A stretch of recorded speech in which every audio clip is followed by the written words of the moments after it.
Wait. I have to defend myself. I have to defend myself because that is the funniest thing. Did that just go live? Me saying period, period, Okay, I was just getting myself prepared for the live, okay? I don't even know how that happened just now, but for some reason it got the very beginning of me getting myself prepped. Anyways, welcome back to DNA Reviews. I am Alea, and my dad is not here today. He couldn't be here, but I still wanted to do DNA reviews because there's so many things that we got to talk about. Avengers. Avatar is coming out soon, so they did a re-release of Avatar Part 1 that came out in 2009. And we got to see that in theaters 3D. And then also Andor episodes 1, 2, and 3 came out. We'll talk about that. We'll talk about Game of Thrones and my predictions for episode 6. And then we'll also talk about some other things. Cobra Kai. We're not talking about Lord of the Rings today. I really tried, guys. I really tried to watch it. But Game of Thrones took out all of my fantasy will. And I tried to put on Lord of the Rings, and I was like, I can only do so much because I was 2 episodes behind on both Game of Thrones and Lord of the Rings. So I had to catch up on Game of Thrones, and then Lord of the Rings we just couldn't. So yeah, that's so funny. I hope that period did not even show up at the beginning, but if it did, it did. Okay, so we're gonna start off with the re-release in theaters of Avatar Part 1. So this, hold on a second. This movie still looks incredible. I wouldn't be surprised if I didn't know about this movie. Let's say like I just didn't know that it was #1 or I didn't know that it came out already. And somebody was like, oh yeah, this is Avatar, James Cameron. It's a new movie that came out in 2022.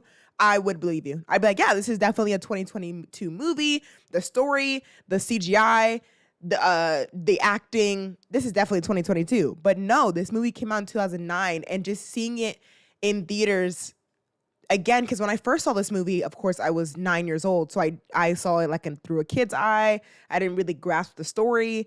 And then every time I've watched it after that, I would probably fall asleep or I was just a kid. And now seeing it in theaters again and seeing it from an adult's perspective, this story is still like top tier. And I understand why it is like #1. You know what I mean? Like it's #1 now because James Cameron was like, no, we're not going to let some adventure movie take my slot. Okay.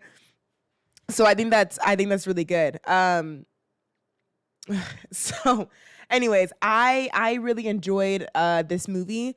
I really enjoyed the acting, and I'm kind of disappointed that the main guy in this movie, I haven't really seen him in other big things, but I am excited to see him again. He's gonna be in part 2. Zoe Saldana is obviously as perfect as she always will be. It's Zoe Saldana. Like I'm surprised that she isn't the highest paid actress. It's Scarlett Johansson, but I bet she'll take that over in the next couple of years because they're up to part 5 already of Avatar, so that's gonna be really cool. Some things about this movie is that part 1, it was shot in 48 frames instead of 24 frames, so the animals and the things that you see running on screen, you're able to see it more clearer instead of seeing that blurriness that we would see with our natural eye. James Cameron decided to have a higher frame rate so we could really enjoy those scenes like that. And then, of course, like I said, this movie still looks amazing. It is absolutely top tier cinema at this point. Like, it is clear. And I haven't seen a 3D movie since like maybe 2010. Like, I can't even remember the last time I saw a 3D movie because 3D movies are not good. Like, it just really takes away from the movie because one, when a movie's 3D, they like put in scenes that would be 3D. So it's like, oh, let me put my hand out there kind of thing. They like do, you know what I mean? Like, they do like random scenes that are like, look at us, we're a 3D movie. And it's like, all right, like, okay. And then also it just doesn't look good. It just doesn't look good. But James Cameron knows what he's doing, where it's 3D, but it doesn't, like, you forget it that it's 3D, but then it enhances the movie so much with it being a 3D movie. So That's what I like. And then another thing, the movie is long. It feels long, and you're sitting there like, "Oof, man, we got like another hour," but it's worth it. Like I say here, it's long, but it's worth it because the story pays off in the end, and you really care about the characters in the story. You really care about them, and you want to see what happens next. And I think that is what I like about this story is that the movie could have ended after the tree burned, right? After the tree got burned, and they could have done like a quick wrap up, like, okay, the tree got burned, but then, oh, we're gonna fight them off and we win. Like, I feel like a lot of movies do that so they can wrap it up. But I think that was probably an hour and a half in, and there was like another hour or so more of the movie. But after the tree burned, they got a team together, and he like really became like it took time. He had to fight for their trust again. And that was something that I really liked about the movie. It just wasn't like, oh, it wasn't quick endings. Like, yes, it was long, but it was long for a reason. There was no plot holes. I tried to be like, oh, well, this, but then it was explained. It was like, skirt, you can't come back.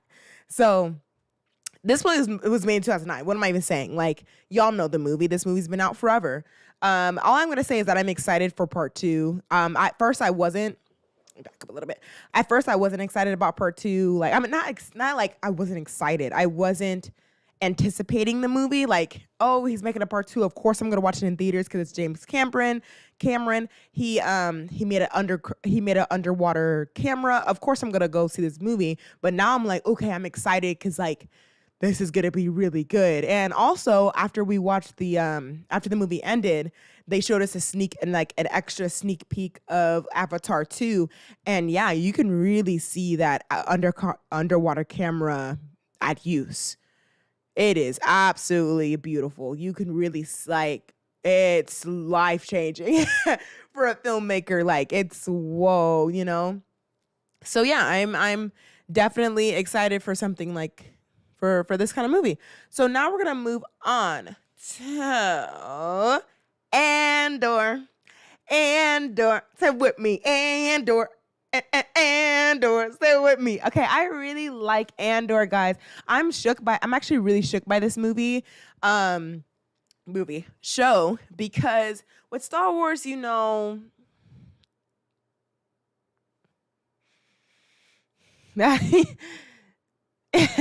what else am I supposed to say? What am I supposed to say?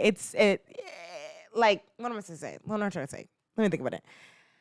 With Star Wars, it's a very wishy-washy. It's like, it'll be good or it's bad. Like, you know what I mean? And with Star Wars, I will be there. I will try to be a fan as much as I can. But you haven't made a movie in 7 years. We haven't had a movie from you since 7 years. 2009. No, I mean, Part 9 came out in 2015, right? So we haven't had a movie from you for 7 years, and those 3 movies weren't good.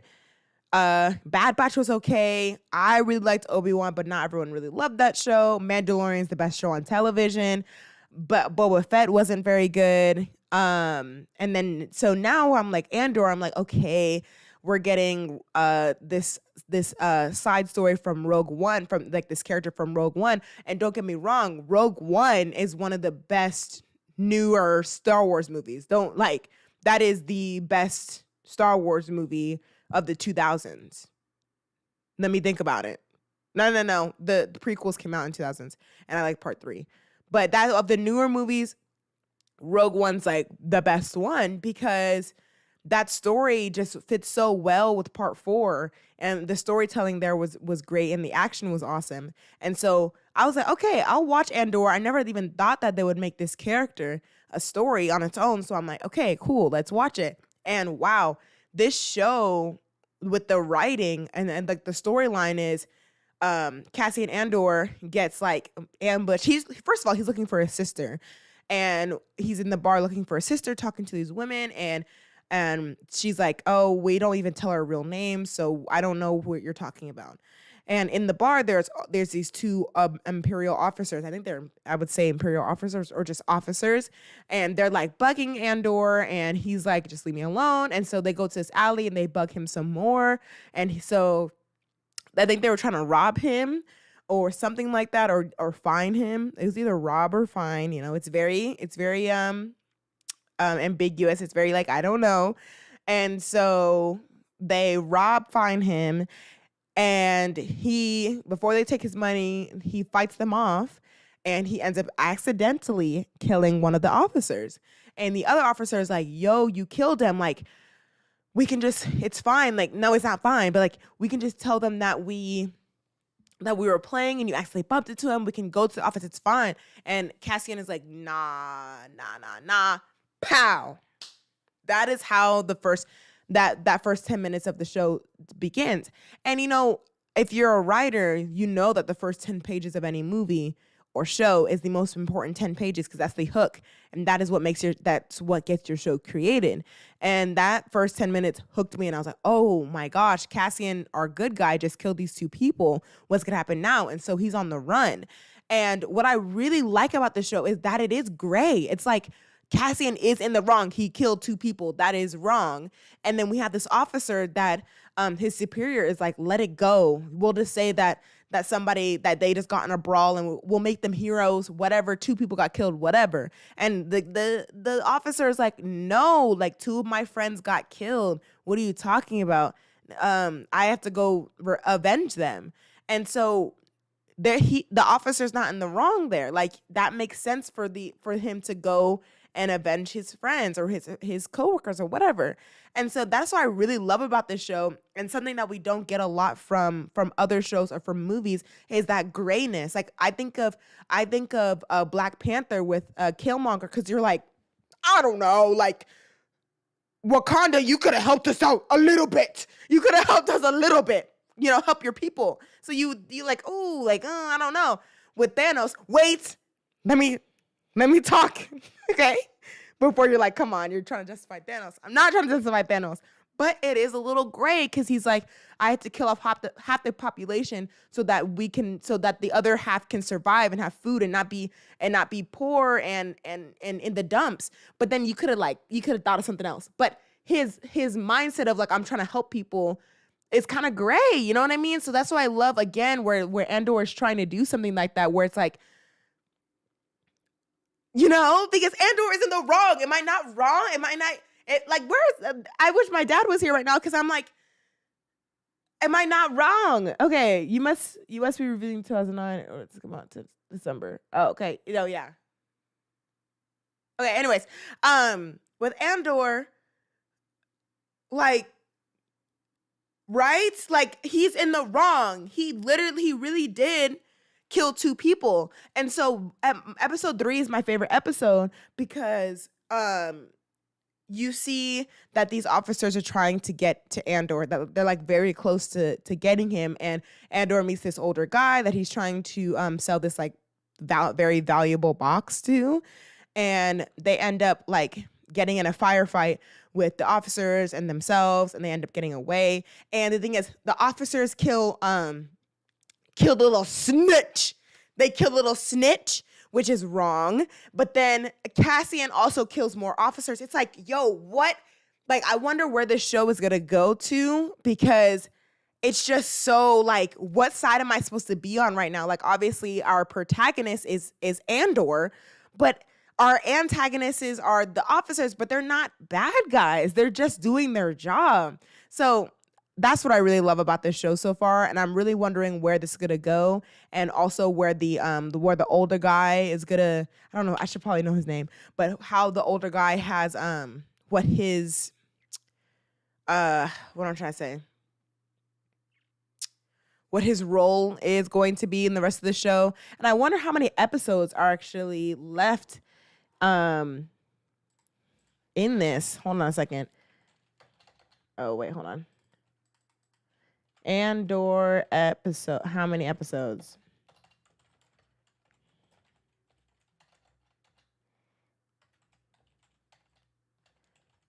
How many episodes in Andor? No, how many? Bro, you know what I mean. There could be 12 episodes. Wow, that's really awesome. That's a good amount. Better than Thingamabobber, you know? What am I trying to say? better than Disney, not Disney.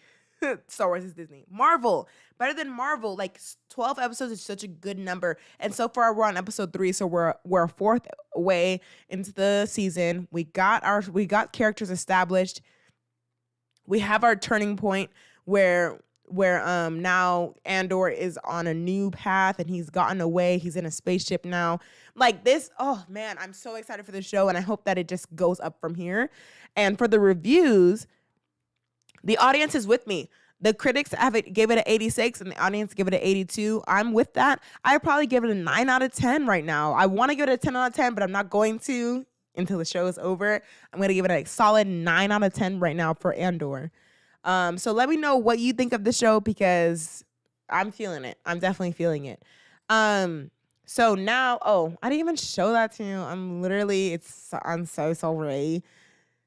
86 for critics, 82 for audience, 9 out of 10 for me. So now we're going to move on to Cobra Kai, the new season. I have not finished the show.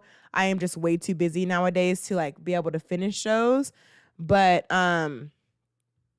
what I've seen, this show, I gotta finish it because I don't want them to cancel this show. But we all know what this show is. We know what Cobra Kai is.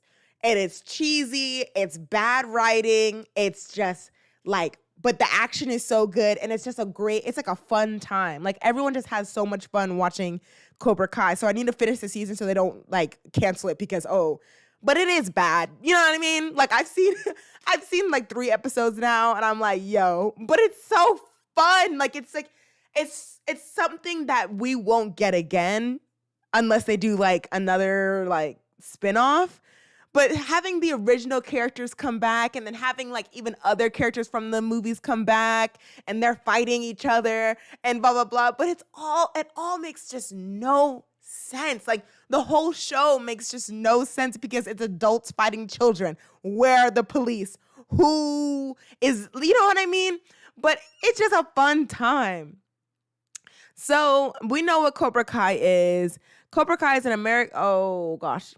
Cobra Kai is an American martial arts comedy more like, television series and a sequel to the original Cobra Kai films by Robert Mark Kamen. Came in. The series was created by Josh Heald, John Hurwitz, and Hayden Schlossberg, and distributed by Sony Pictures Television. So yeah, I know that this show was definitely created by the people who love Johnny, who think that Johnny was the good guy. And I mean, look at this poster, guys. Like this poster is like a whole, like, you know what I mean? What's happening with this poster? There's so many characters on this thing. Like it's just a comedy at this time. But I need to finish the show because I do love Cobra Kai more than anything. I wonder what the critics think.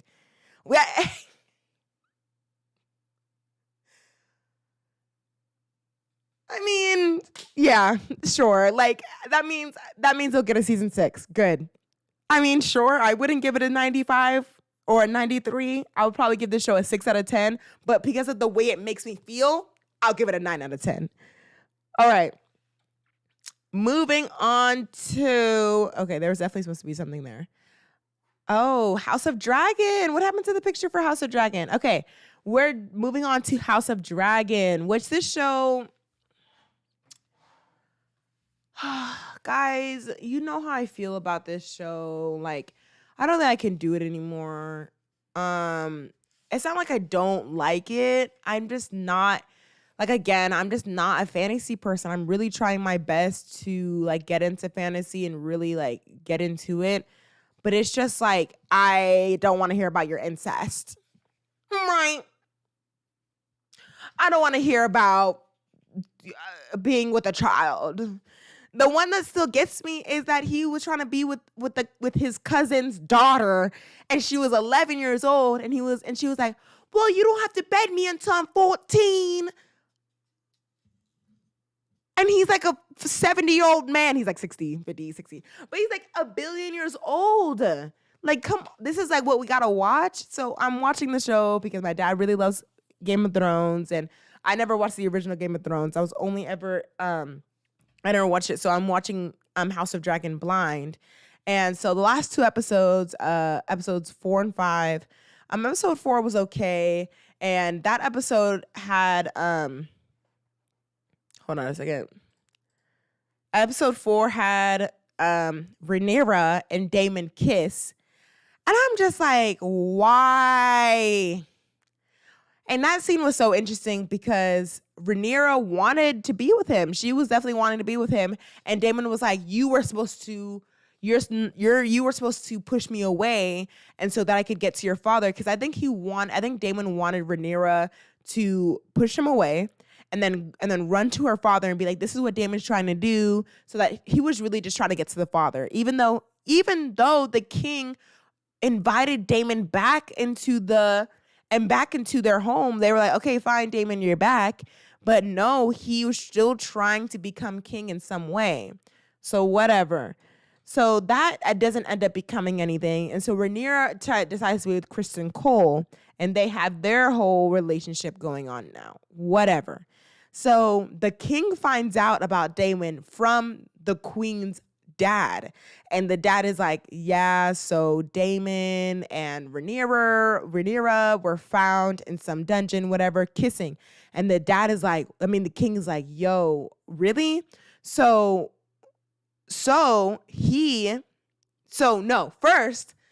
the queen goes to Rhaenyra and is like, did this happen? And Rhaenyra pretty much lies, and she's like, well, technically, no. That's what she said. She's like, technically, no, this didn't happen. And you can't, and it's like treason to lie on the princess or something. I don't know, dude. And so so now we go back to the king, and the king goes to Daemon and asks him about it. And Daemon lies. Daemon's like, yep, I was with her, blah, blah, blah, blah, blah. And it's like, no, you all kissed and that was it. And the king's like, that's your niece, blah, blah, blah, blah, blah. Bro, this show is like so like, okay.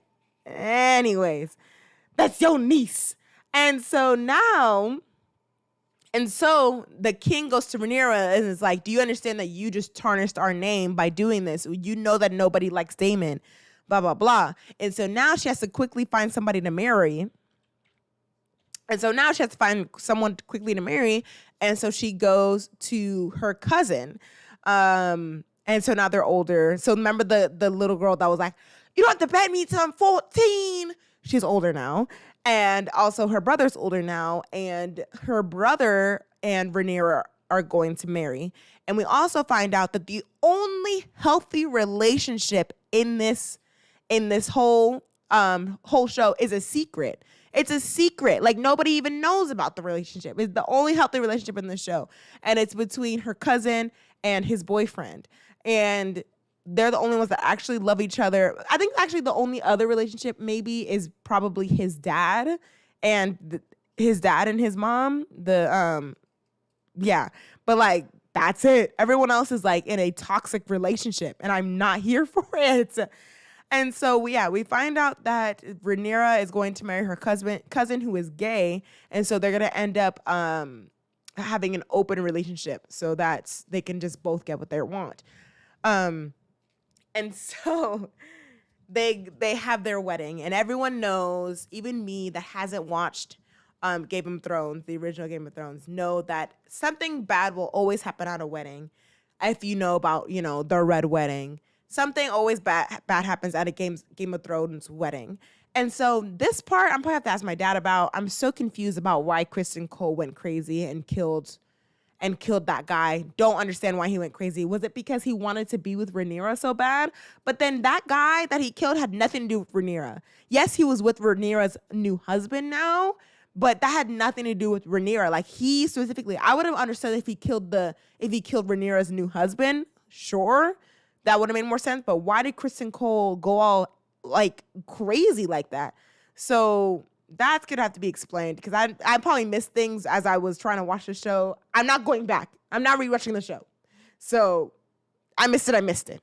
And then, so they're fighting. Boom, boom, bow, bow. It's gonna do down.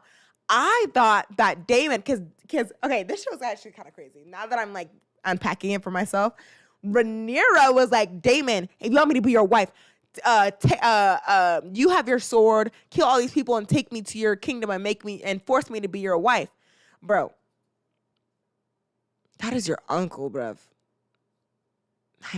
This show is like, it really could have been the same show, but like the same, like normal people. Like it could have been the same show. You know what I mean? Corvette. I don't get it. So anyway, she's like, take me to be your wife, whatever. And so I thought when they were doing the boom, boom, pow, pow, I thought that Daemon took Rhaenyra. I thought he took her, but he didn't. I don't know where he went, but he like disappeared or something. Maybe we'll get an explanation about where he went. But during the fight, the king is like getting a bloody nose. He's like getting sick or something like that. And I thought he was going to die right before the marriage. And so that she was going to be queen. Like, I thought she was going to be queen. And I was like, oh my gosh, this is so perfect. But no, he doesn't die. He just gets like super sick or something like that. And what I thought was so good about the end of the episode was that right when she got married, he like dies. No, he doesn't die. He doesn't die. But he like passes out and gets really sick. And so maybe people are going to start being like, oh, new queen, what's going to happen with the king? Like, blah, blah, blah. Because we already got a sneak peek look into what episode 6 is going to be about. And episode 6 is going to jump 10 years. And we can see that Rhaenyra, the queen, they're all older now. And so that's that's gonna be interesting for episode 6. So I mean, the show is pretty good. Like I'll give it to them. Like it's pretty good. But it's like if you miss an episode and you get behind and you have to binge watch, like it's a hard binge watch. That's all you gotta say. It's a little bit hard of a binge watch. But it's also crazy. Like I feel like they could have did the same show. They could have did the same storyline, but just with people that weren't within a family. Like, I feel like it could have just been like, oh, this guy I met or this other guy I met, he's not my cousin or my brother or my uncle. He's just a person I met. Like, I feel like it still could have been really great. I don't know. Okay, audience and critics give it a 85%.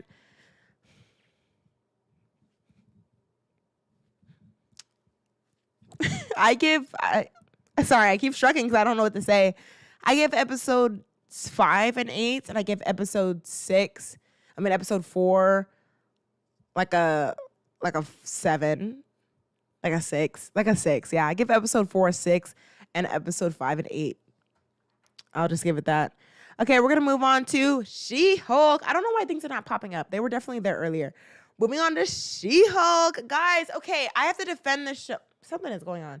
I have to defend this show because I still really like it. Is that weird? Like I don't know how to explain it because it's not like the other Marvel shows that I've watched where like I need. Sorry, I'm like my voice is like. Okay. It's not like the other Marvel shows that I've watched where I'm like, I need an Easter egg. I need this to progress the multiverse. Like I did with Moon Knight. Moon Knight just bothered me too much. I couldn't just enjoy it. Or with Miss Marvel, I couldn't just enjoy it. I was like, what does this have to do with the multiverse? What does this have to do with moving on the MCU? But with She-Hulk, I'm like, I just want more of She-Hulk. I want season 2, 3, 4, 5, 6, 7, 8, 9, 10. Because it's so Marvel. It's so like I need to know what's happening outside of the Avengers, you know? Because we're getting characters like it's giving us lore that I didn't even think that could be, like superheroes that are outside of the Avengers. So what does this have to say? Like, where were they during Endgame? How long have we had other superheroes that we didn't know about? Does Nick Fury know about all of these superheroes that are out there? Because I'm like obviously there is other superheroes because of the comics and stuff, but like they just have normal lives. That is what I want to see. I want to see the Avengers have normal lives. So that's why I love She-Hulk. Like in this I'm pretty sure that this most recent episode, it was the guy who was invincible, right?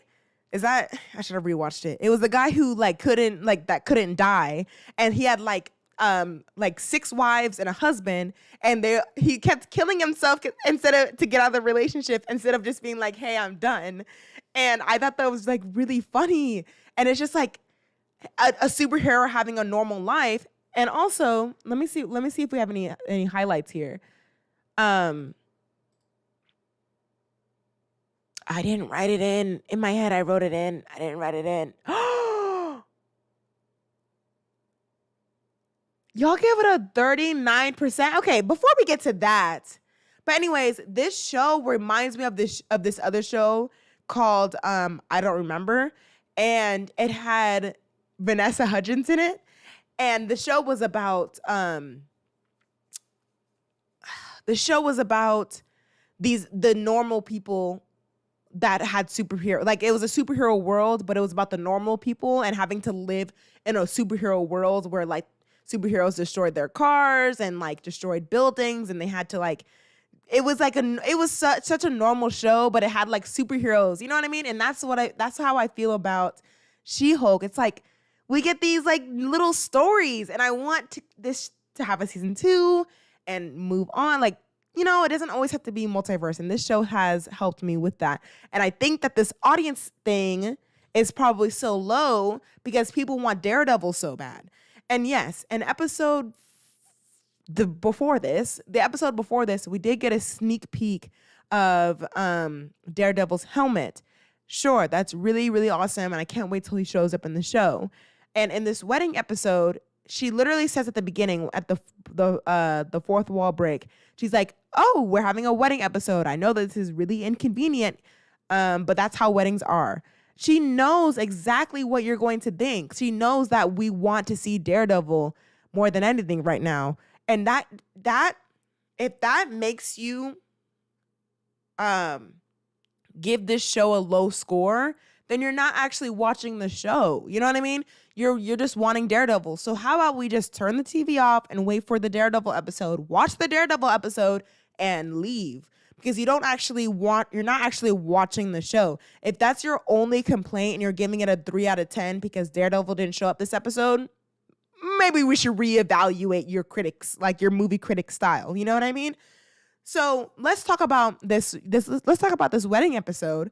And so she shows up in this new dress, like all cute in her like She-Hulk look, and this blue dress. But then her friend is like, "No, don't be She-Hulk."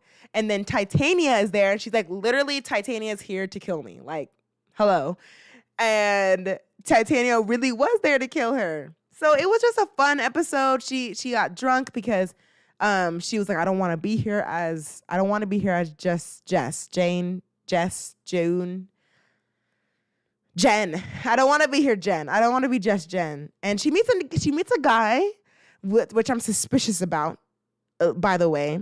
She meets this guy, and he's like, "Oh, I like just Jen. Oh, the She-Hulk seems nice." I think he's a bad guy. I think he's one of the guy from, I think he's the Wrecking Crew. I think he's one of the Wrecking Crew, and I'm calling it right now, where he's like, "Oh, really? I like just Jen." He's going to prick her. I know it.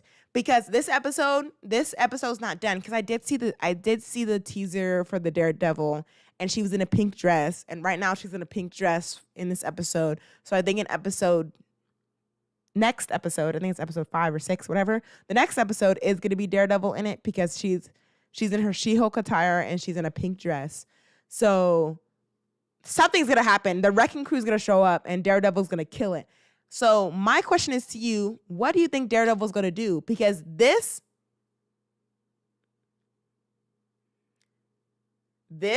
right here, guys, is going to be the defining moment for what we're going to get for the Daredevil show.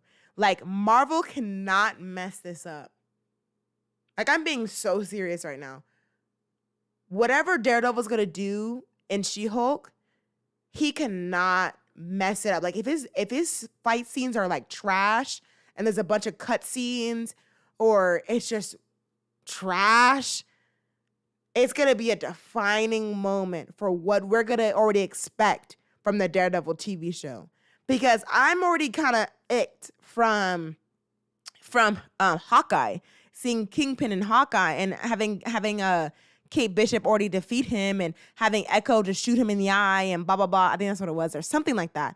And it was just, he was so easy to defeat. But then in the Daredevil TV show, he was literally just a menace for the entire season. And I know what some people are going to say. It's like, oh, that's a whole different universe. So these are different Daredevils. This is different Kingpins. But it's like an expectation has already been set.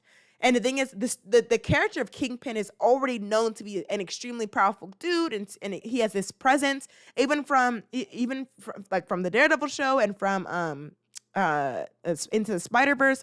He has this presence, so you have to maintain that, even if it's a different universe, whatever. You have to maintain that expectation. And same thing with Daredevil. We're just gonna okay, so he's super amazing in the Netflix TV show, but we're just gonna make him weak now? No. You need to maintain that expectation. Yes, he'll be a little bit different. I don't care. Sorry, I'm mad because I love Daredevil so much. Like, I love him from this TV show, and I just know Marvel's gonna mess it up, but I'm trying to be so hopeful. But like, ooh, bro, like I need this to be so good. I can't wait to see him again. But yeah. Anyways, I just had to get that out. Back to this review. Back to this review, people are giving it 39-40% because Daredevil didn't show up, because there's not enough Easter eggs. Blah, blah, blah, blah. How about just have a good time? How about just have fun with the lore of it? You know what I mean? Not mean. So I remember seeing this TikTok of someone being like, there should be a quota. There should be a quota for the amount of Easter eggs in a TV show so I can do my job. Like it was like a podcaster critic person like me being like, there should be a number of Easter eggs and things like that so I can do my job. Bro, how about we just have a good story? Why does everything have to have an Easter egg or a cameo? That doesn't make a good story. That doesn't make good writing. Having someone say hi or have someone say, oh, there might be mutants. Na na na na na na na. Like, that doesn't make good writing. I feel like that's so funny. Like, if it was a whole movie just full of people coming in and saying some type of quip, would that give you 100% on a Rotten Tomato? If somebody just a whole thing of cameos, we're not gonna have an Endgame every time. Like, Endgame was Endgame because of everything that came before it, because of the bad movies that came before it, and because of the good movies that came before it. But they were not all an Endgame. I feel like I'm going crazy. Like, I feel like as a Marvel fan, I'm going crazy because some of these other Marvel fans are killing me. But then also, I'm a victim of it. I'm a victim. Is that the word? Victim? I play a role in that too. Let's say that word. I play a role in that too, where I'm like, how does this make sense? Like, why am I watching this if this has nothing to do with the multiverse? I don't feel that with She-Hulk. Like I said, I felt that with Moon Knight. I was like, I don't care about this guy enough to watch this show. I don't care about Miss Marvel enough to watch this show. Like, come on. Hawkeye killed me too. Hawkeye. Maybe I need to watch this a second time because after think about it a little bit, I would rather rewatch Hawkeye again than the other show. So I'm like, okay, let me rewatch it again. Maybe I can give it a chance. But see, sometimes I'm in the same boat where I'm like, what does this have to do with Loki? Or with Kang and stuff. But anyways, moving on. I give this episode, the wedding episode, I give it a 7.5 out of 10. I give it a solid 7.5 out of 10. It was still fun. I would rewatch it. I like She-Hulk, guys. I really do. Okay, moving on to, this is a quick show, guys, because my dad isn't here. We're about to be done. I don't have any movie news at this time. I didn't have any time to look up any movie news. Hold on a second, guys. Hold on a second. Okay. I didn't have any time to look up any movie news, so we're just going to let you know about the upcoming movies for this month.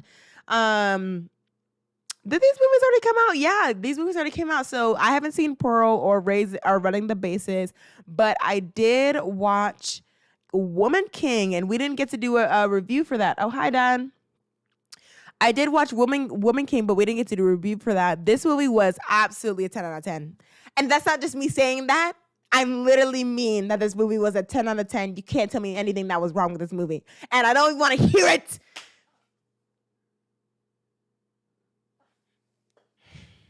I don't want to hear it. I don't want to hear, oh, there was a continuity issue.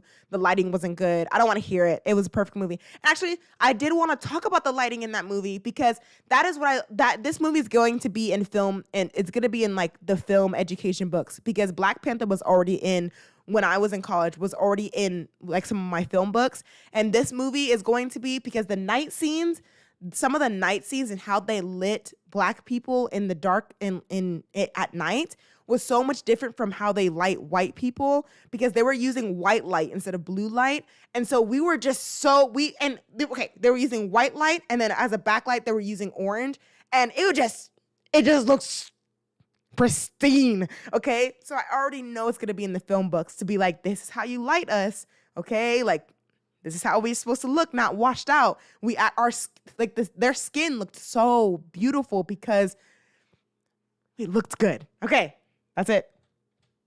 And then also, Don't Worry, Darling. I gotta watch this movie because we need to talk about the insaneness of Don't Worry, Darling. And I know that this movie apparently is really bad. All the critics hate it, but there's just too much drama at this point. We gotta watch it just to be in the know. And then have y'all seen the promotions for Smile? Like, I gotta watch it just because of the promotions, or for the marketing for it. Like, they've hired some people to go to like basketball, to go to baseball games and stand behind home plate just smiling. 4 hours smiling with the shirt that says Smile. That's their marketing. And I'm like, that is so good. So I gotta watch it. So that's coming out, I think, this weekend or next week. And that's it. That is it, guys. I'm ending it there. I'm ending it there for DNA. Make sure to subscribe. Oh, sorry. Hold on. Make sure to subscribe, share, like, and leave a comment. Thank you so much for being a part of the show. We'll see y'all next week. Bye.